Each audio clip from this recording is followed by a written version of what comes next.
welcome to Hidden Gems with Amirah. I'm your host Amirah, and in today's episode, I'm going to be taking you around to some awesome places here in Burlington. We're going to be looking at some planes, trying some beer, and watching some races. You ready?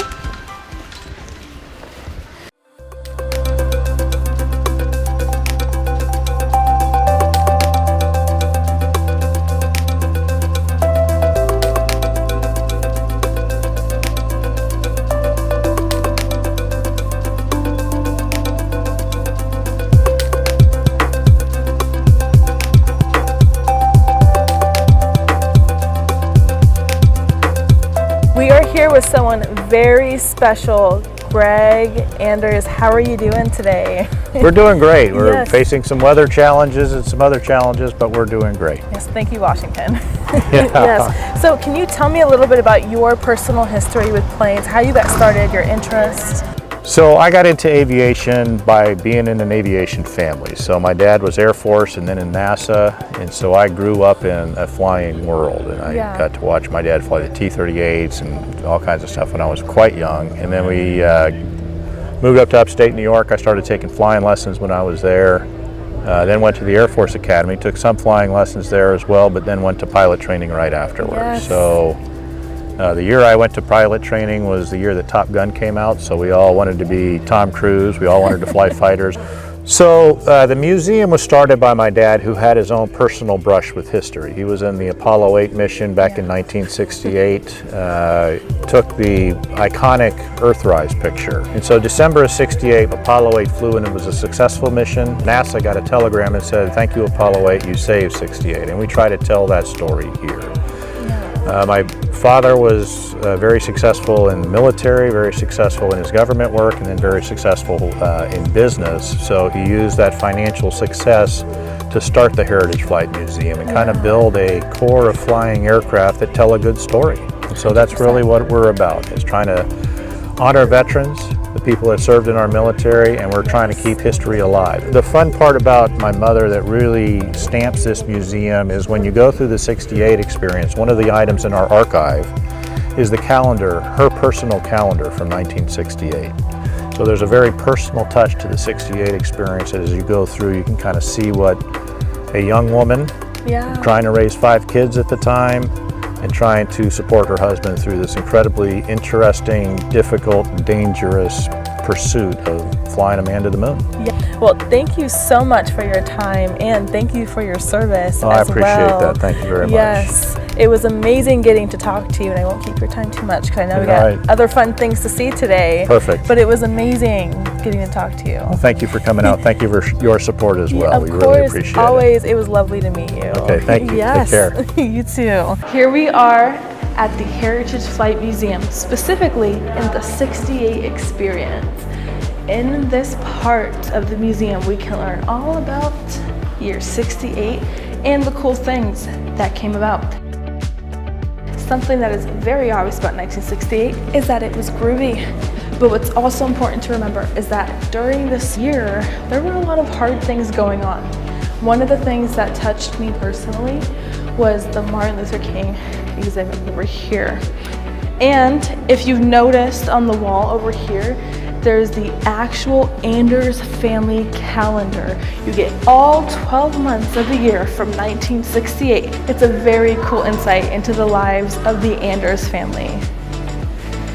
And then the technology that was born in this time, we have typewriters, calculators, cameras, and Polaroids. That is so cool. And now here we are at the end of the year when the Apollo 8 took off and made history.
are with our friend Will Stein and Hank, not on camera currently, but they have been our wonderful tour guides today. We keep history alive, specifically aviation history, Yeah. but also military history as well. We salute our veterans at all times. Yes. We have to remember that we were founded by an Apollo 8 astronaut who started out as an Air Force pilot, Yeah. who was the son of a naval officer. So we have military roots going way back. Yes. But around here, it's airplanes Yes. specifically. In the museum, my favorite item, we're standing next to it, the PT-13, the Stearman, because my dad flew these in World War II. This is what he learned to be a pilot. Do you mind telling me a little bit about this plane?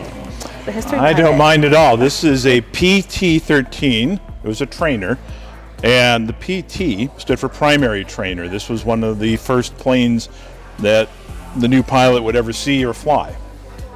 Wow. Example, my father was a World War II Navy pilot, and this is what he learned to fly in. That's awesome. Yeah, you were telling me these are also made out of wood. Yes.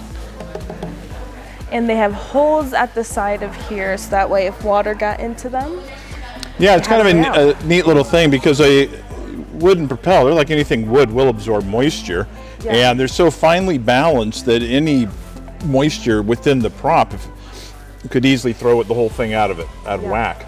And so there are little holes in a wooden propeller at each tip Yeah. to help facilitate the egress of water. Yes. And fun fact, I learned earlier that there is actually fabric lining this plane, and you can actually see the detail when you look closely.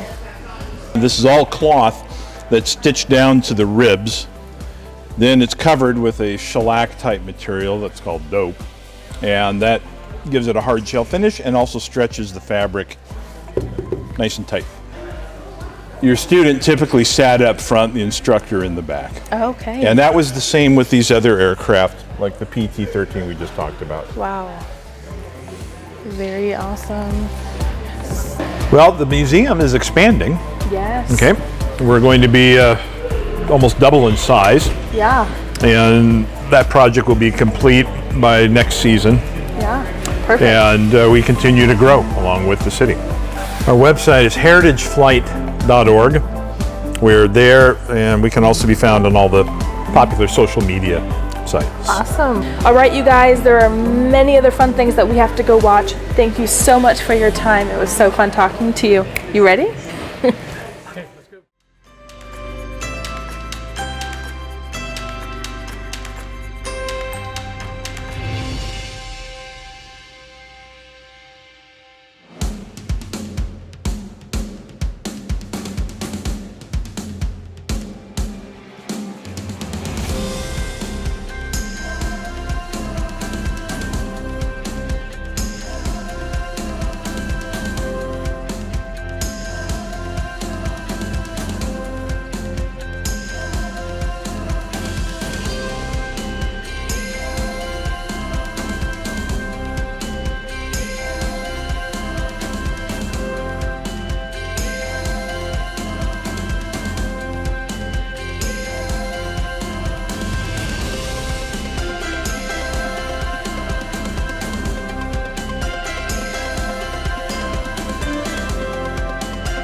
I had so much fun here at the Heritage Flight Museum today. I want to extend a big thank you to the Anders family for having us out. I learned so much, and I got to see some really cool planes being flown by some really talented people. This was truly a one-of-a-kind experience. You ready to go to the next place?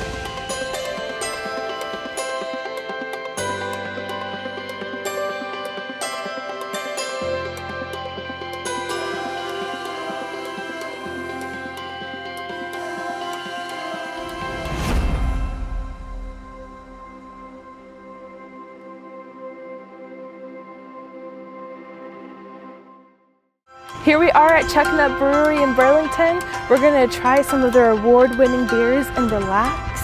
You guys ready?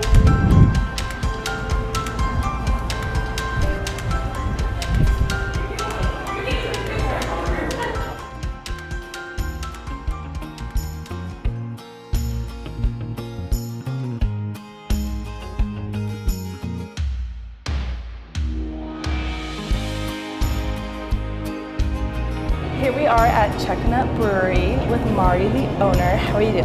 I'm doing really great. Thanks. Thank you so much for letting us come film in your space. Oh, we love it when people come to visit. First things first, Okay. How did you come up with the name for your business? Chuckanut is a great drive here in Skagit County that goes up to Whatcom County. And Chuckanut is the mountain range coming off of the Cascades that goes straight down into the sea. And then we have Chuckanut Bay. And Chuckanut is a Native American word that means where the tide goes out.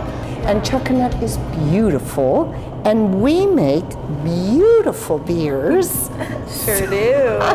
So it made sense that we would call it Chuckanut. And cheers. Let's give it a go.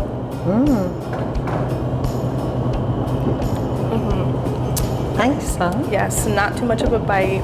Not which at I all. love. That's called Yeah, the very Dunkel. smooth. Okay.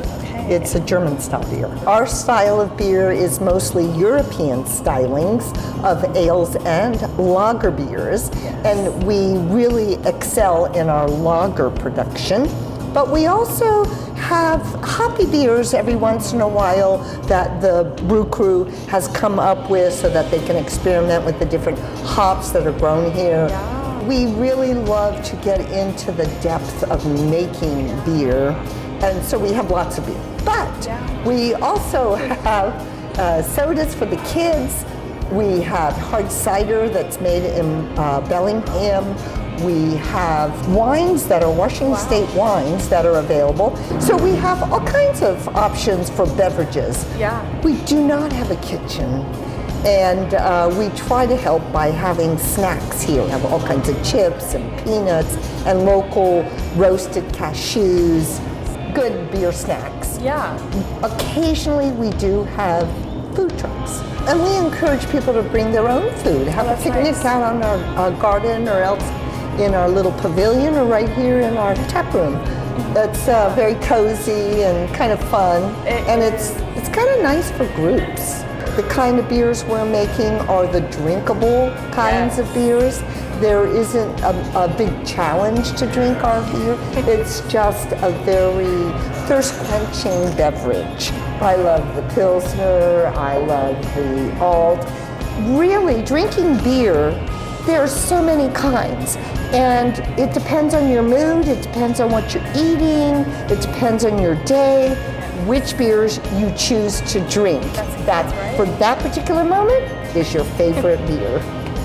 We more than doubled our space. The building has now enlarged twice the size of where it was, and that gave us room to put in our small brew system so that we can do more one-off beers, more collaborations with our brew friends, and just will give us a bigger capacity with our beer. You can easily connect with us at our website, www.chuckanutbrewery.com. We do Instagram and Facebook. You guys find them on their website, Instagram, and Facebook. Thank you so much for your time welcome. today. I had so much fun talking with you. Good. And now I'm ready to try some beers. Ooh, Yes. boy.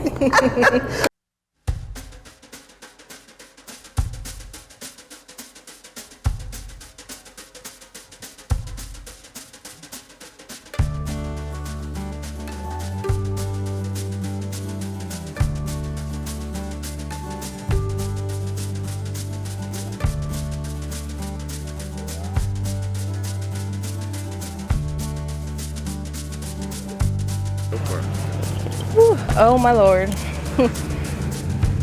It is bright as ever, so I'm gonna be wearing these. So I asked the crew here at Chuckanut Brewery to give me some of the best that they thought I needed to try. So we have 6 different beers here, and I have been told by Mari to start with the lightest beer, which is going to be the Kolsch. This one is supposed to be gentle and a little fruity and refreshing, so let's give it a go.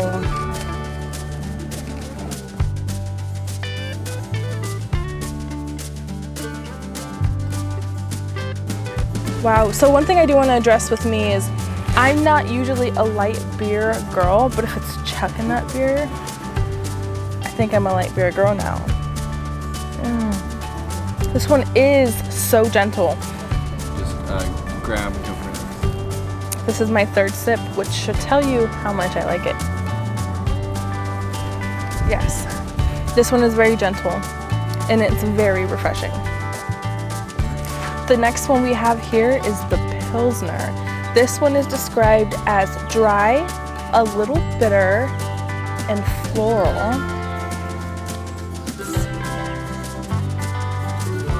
It has a very nice color to it. Smells a little bit more hoppy. Oh, this one's also very gentle, and I like that.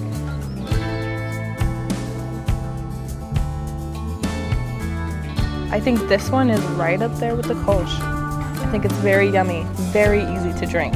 I think that might be something that you hear me say a lot about these beers. They're just so easy to drink. We are on to the third beer that we have here, the Mexican Lager. Look at this color. Let's see what the flavor notes say about this one. Very simple. It's light, it's golden, facts, and it's crisp. Let's see. Ooh, I think crisp is the perfect way to describe that. This one is very nice. I think I could have this with like a burger and a salad. This is very summer barbecue style beer. I love it. Now we are here on the fourth beer, the Japanese Lager, which is described as dry, with noble hops, and refreshing. We have a fearless lager here. Beautiful color.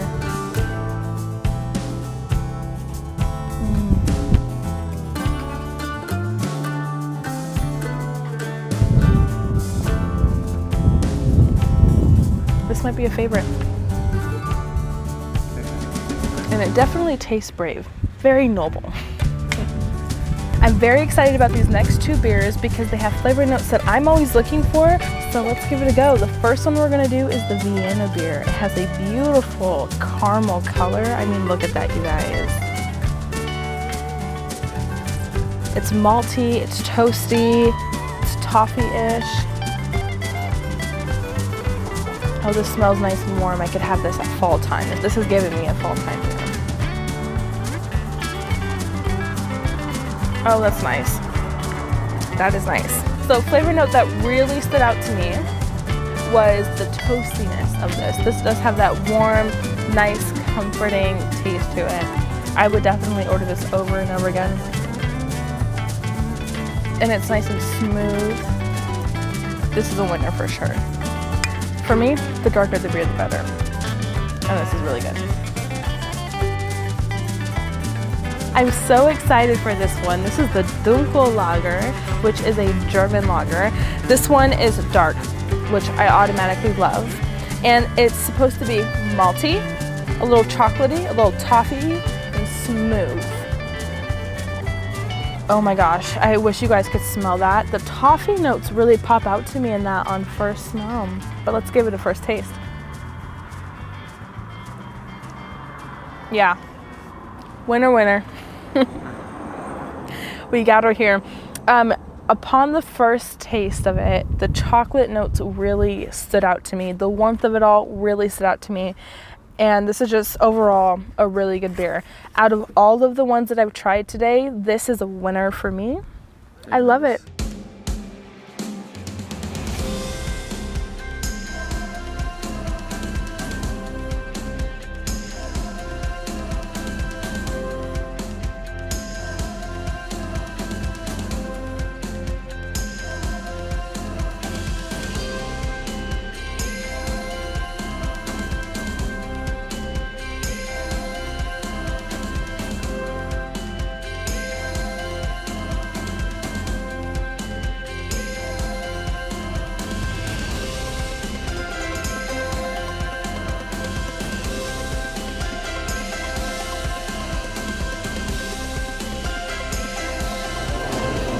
I had so much fun here at Chuckanut Brewery in Burlington. You guys, come on by, try their award-winning beer, relax, watch the planes go by, walk some of the trails, and head to Bayview. This was such an amazing experience. Let's go on with the rest of our day.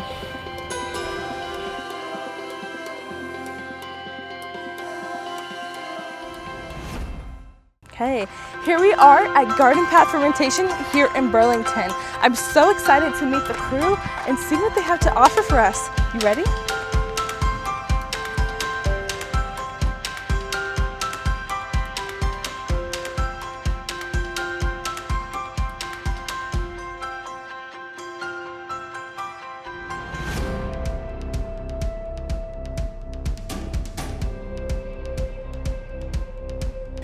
Alrighty, so we're gonna ask you a couple of questions, get to know you and the business a little bit better, and then try what you guys have on tap for us today. My partner Amber and I are, well, we're nerds. We both come from academic backgrounds and had a little bit of an obsession with linguistics. And in English, there's a thing called garden path sentences, which are sentences that kind of confuse your brain because they seem not to make sense. They seem to be missing words or have extra words. The grammar side of things was actually what sort of inspired us, what took us down the garden path, if you will, to kind of explore that as a name and a concept. This was something that we always found kind of fascinating, and it got us thinking about the idea of the garden path. And what we set out to do here was really to create something where we were partnered with nature, where we were embracing a lot of the types of variables that other producers reject. It wasn't going to be a direct path from production to finished product. For us, it is a much more of a winding road in the way that we make things, in partnering with nature, in using what we call native yeast fermentation. It doesn't always take us where we expect to go, but can take us to really beautiful places that, while unexpected, could really be worthwhile to explore, and something that we hope to do for our customers too. And we're going to take you down the garden path to a place that maybe you didn't expect to go, but that could be beautiful and worth exploring. Part of what drew us to Skagit Valley in particular was the ability to source all of our ingredients hyper-locally. Over 98% of what we've used in everything that we've made to date has been grown within 20 miles of here, which is something that's super important to us, and that's what brought us to this area, because there really aren't a lot of places in the world where that's possible, where we could create a real seed to glass experience for visitors. That was really something that was integral to our vision and a big part of what drew us here. We make our own beer, wine, cider, and in the past we've also made mead, which is something we may do again in the future. Our focus at the moment is on fermented beverages. But in addition to our own products, we also have a shop with a wide range of beer, wine, cider, mead, sake, other fermented beverages from small independent producers around the world. We really want to focus on supporting the smaller independent folks out there who kind of share a lot of our philosophies, kind of seed to glass philosophy, the idea of knowing where your ingredients come from, making things that are traceable, using natural ingredients. In our case, we really focus on kind of a minimal intervention approach, and most of the wines and ciders that we sell also share that approach. We enjoy everything that we make. If it doesn't meet our standards, and if it's not something that we really thoroughly enjoy, we just don't make it. At the end of the day, we're not a Belgian brewery. We're not trying to make Belgian beer, and we're not trying to make English or German or any other beer other than Skagitonian beer, and that's what really matters to us.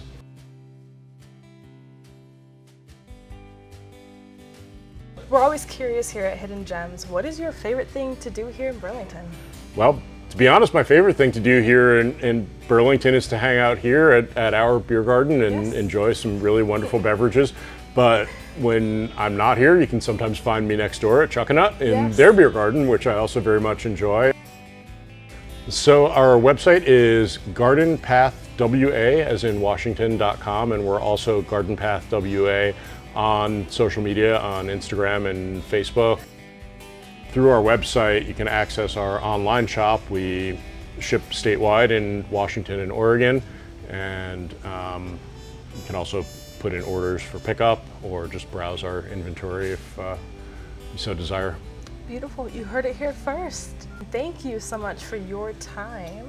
I think I'm ready to go try some of the stuff on tap and look around the shop and see what Sure. I find.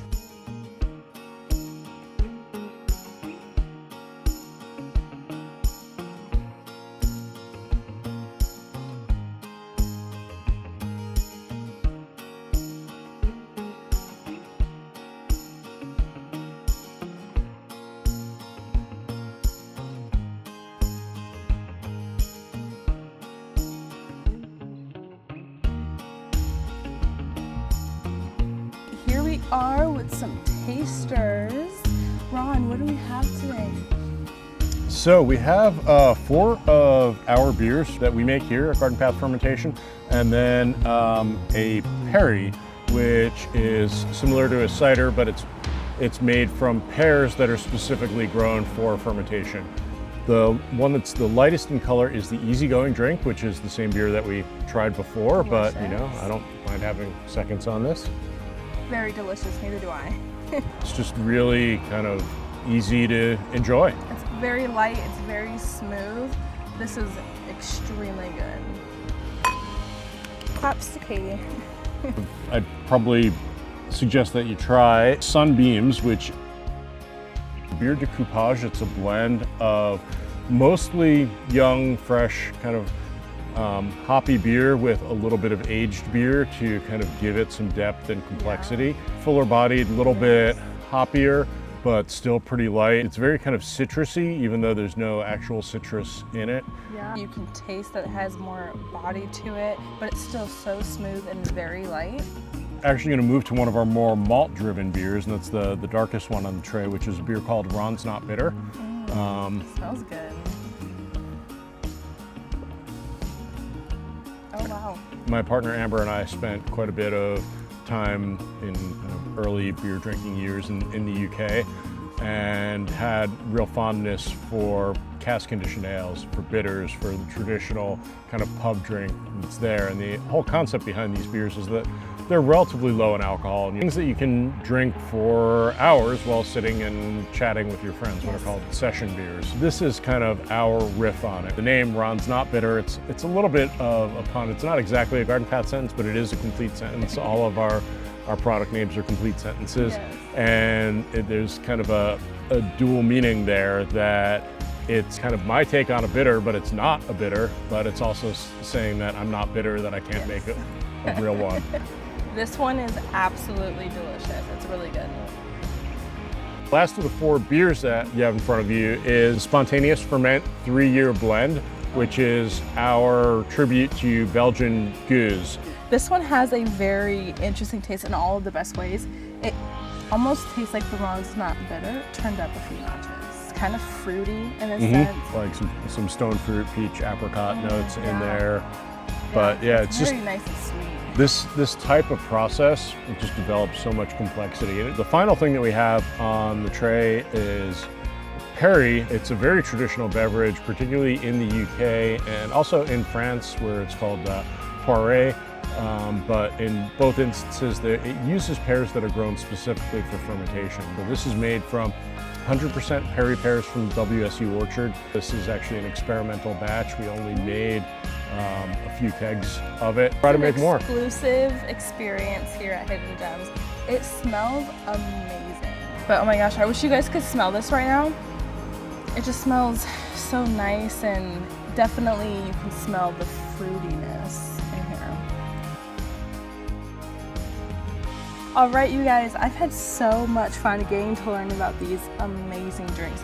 You guys, even if you're not local, make the trip down to Skagit Valley to come visit this place. You will not be sorry. I think my favorite of the day has to be Ron's Not Bitter. And because I've gotten to know him a little bit more, I can attest to that. It's very true. And what is your favorite for the day? You know, I'm gonna have to run with the 3-year Spontaneous blend. Nice. It's something that I'm so proud to be able to make. All right, here we are with Katie, the head of production, and I know what you guys are thinking. That sounds like a big job, and that's because it is. I've gotten the chance to talk to her a little bit and get to know her outside of the camera, and she is absolutely awesome. How are you doing today? Great, a little warm. Yes, it's a little warm here in Skagit County. Yeah, but good. Katie, will you tell me when you started and what kind of brought you here to Garden Path? Sure. So I'm new to Garden Path, relatively speaking. I came here in February. I was a brewer for a long time, and then in 2020 I decided to take a bit of a hiatus and go learn how to make wine. I had been making, these kinds of beers, mixed fermentation beers, and I felt like I didn't quite understand the fruit adjuncts I was using. I didn't understand the barrel maintenance as well as I should, and I felt like the best way to do that was to jump all of the way into a world where you're doing only fruit ferments, you're using only wooden vessels for the most part, and I was in New York City, and so the closest wine region to that is the Finger Lakes. So I went up to a little town called Geneva, New York, and I spent one season, which turned into 3 seasons in New York, upstate, first with Red Newt Cellars and then with Cuca Lake Vineyards, and made a lot of Riesling and learned a lot. People who make great wine or great beer in different places will have very different ideas of how to do it, and it's just great to expand your understanding. So in the spring of 2023, I went down to Australia, and I got to work with a really great winery down there called Philip Shaw Wines. And then in the fall, I hopped over to Sonoma and worked with Pax Wines. Oh my gosh, she knows what she's talking about. Trust. What is your favorite product that you guys have here? I'm a huge fan of, surprisingly, the Amber Dreams of Electric Sheep. It's a darker mixed ferm beer as well. The Amber Dreams, because it's a mixed ferm, has this really gorgeous acid profile, and it's insanely crushable and has a nice depth from the dark malt in it. It's just delicious. So what are some new products that you've been working on that you want to share with everybody? The previous head of production left behind a really fantastic blend of 5 different years of spontaneous beer, all blended together. The one I'm the most excited about is we got some really gorgeous Hascat berries from one of the local farms around here. So that 5-year blend, a portion of it got put onto those berries, and it re-fermented when the temperatures rose and got those microbes really happy and active, and it's tasting really fantastic. It'll probably come out sometime in the fall or the winter. Oh, beautiful. What is your favorite thing about working here at Garden Path Fermentation? I really love that it's a place where you can kind of explore between genres. You do it all. Yeah, that's awesome. I love it. In terms of upcoming things, we do have our spot up in Bellingham, which we're trying to do more and more fun events with. Every Sunday we do a guided tasting of some kind. So it's going to be beers or wines or ciders or some combination of all 3. Something that we're excited about, whether it's our own stuff or other producers. Those are always a blast. Thank you so much for your time today and for letting us get to know you a little bit more. My pleasure. Thanks for coming by.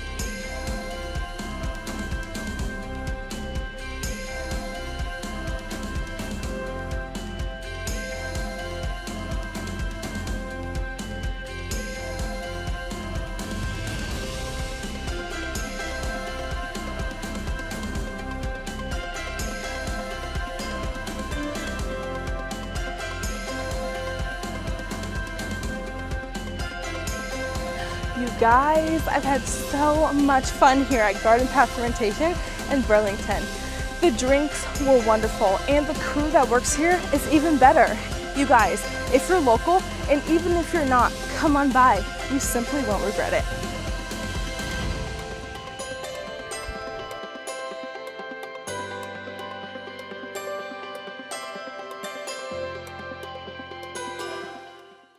Here we are at Skagit Speedway.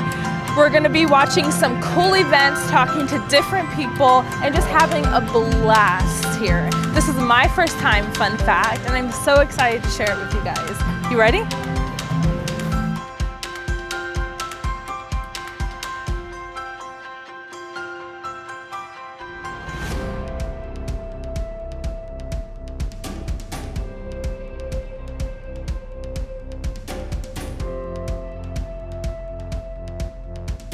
Here we are at Skagit Speedway. We're going to take a few moments to get to know the history about this place, some fun facts, and information about when you guys can come and enjoy some races. You know, this year's its 70th birthday. The old girl's been here for, a couple of minutes. I started out with just, basically jalopies and roadsters and early modified kind of cars. It was just a good way to start, and it's just been here, a long time. One of the longest tracks in the country, to be honest. So it's and it's still going strong. Yeah. Do you race yourself here? Back in the day, a little while ago now, but I used to race here. Actually, my last win ever was here, so That's awesome. It's a little bit special to me. What is your personal favorite race that happens here? I'd have to say Dirt Cup. It's the biggest race on the West Coast for West Coast cars. They pay $62,000 to win, which is a couple of dollars. We have a high limits race, but this year that pays $100,000 to win. It's going to be a travelling series that travels across the country. At the end of the year, we have a race called Survive the 55, which is modifieds, and that's getting bigger and bigger every year as well. So it's you take your pick on any of them, and you might have some fun.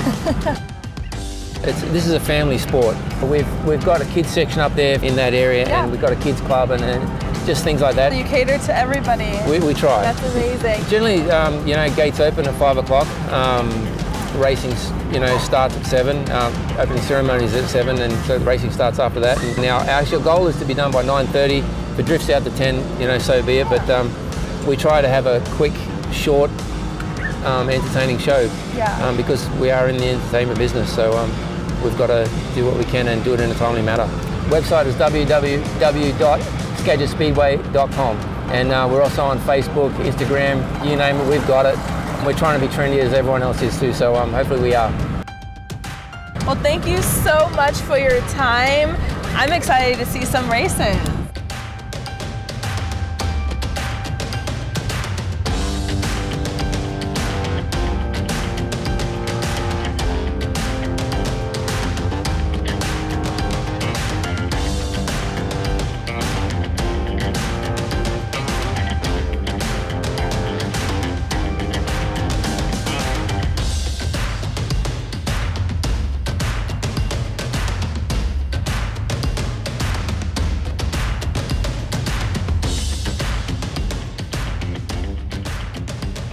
The spotlight's not on me right now. The spotlight is actually on Colby Thornhill.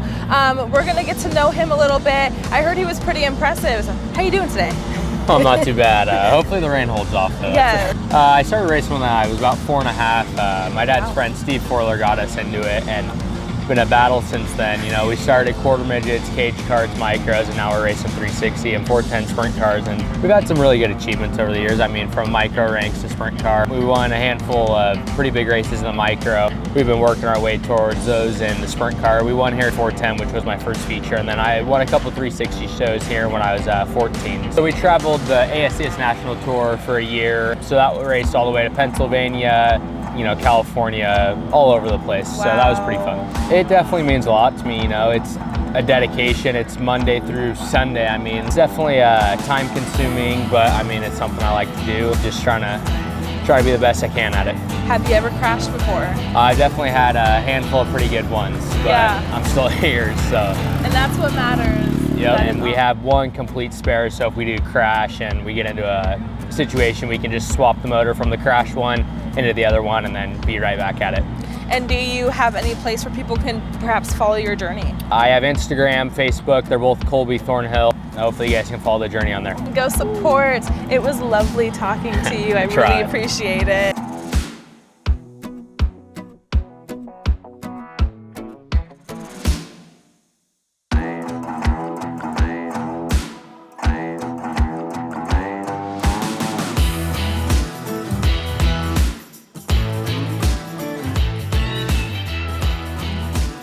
We are here today with Trey Stark. How are you doing today? Doing great. Another day at the racetrack. Hard to complain. I'm the third generation now. My grandpa started drag racing in the late 60s. My dad started racing open wheel cars when he was 16. He raced midgets on the WMRA circuit and then moved up to sprint cars and Silver Crown cars, running for USAC in like the early 2000s. Then I started racing quarter midgets when I was like 6 years old. Moved up to micros when I was 9. I was in a 410 sprint car by the time I was 14. I'm 28 now, so I've been doing it for a while. It's just been family generation kind of a deal, I guess. That's all we do. That's awesome. We run 410 and 360. The 360 presence around here has been pretty prominent for the last, decade or so, but 410s are really coming back now, which makes me excited. 410s are one of the baddest, most exciting race cars you can drive. Seems like racing is a really big part of who you are. It's been in your family for such a long time. I mean, it's really our main focus. I mean, it's our biggest passion. It's unlike anything else. It's all I've ever really known. A lot easier for me to show you how cool it is than tell you about it. So you just got to come out here and see it. So we have Twitter, Facebook, and Instagram. It's all Trey Starks Racing. Make sure to follow him there, and I look forward to seeing you race tonight. Awesome. Thank you so much for your time. Thank you very much. Yes.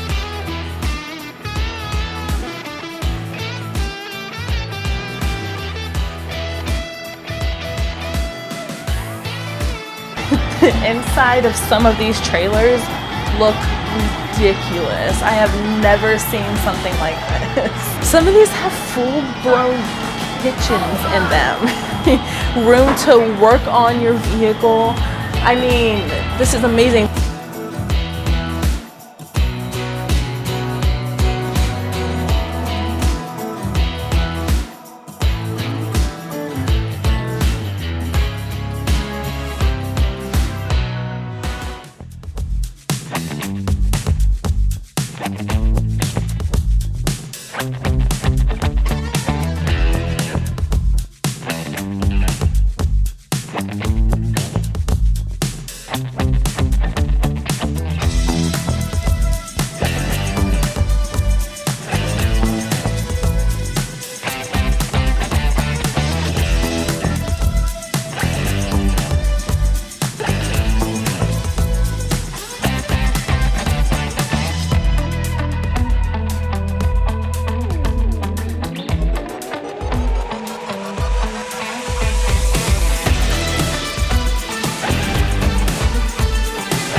I've had so much fun here at the Skagit Speedway today.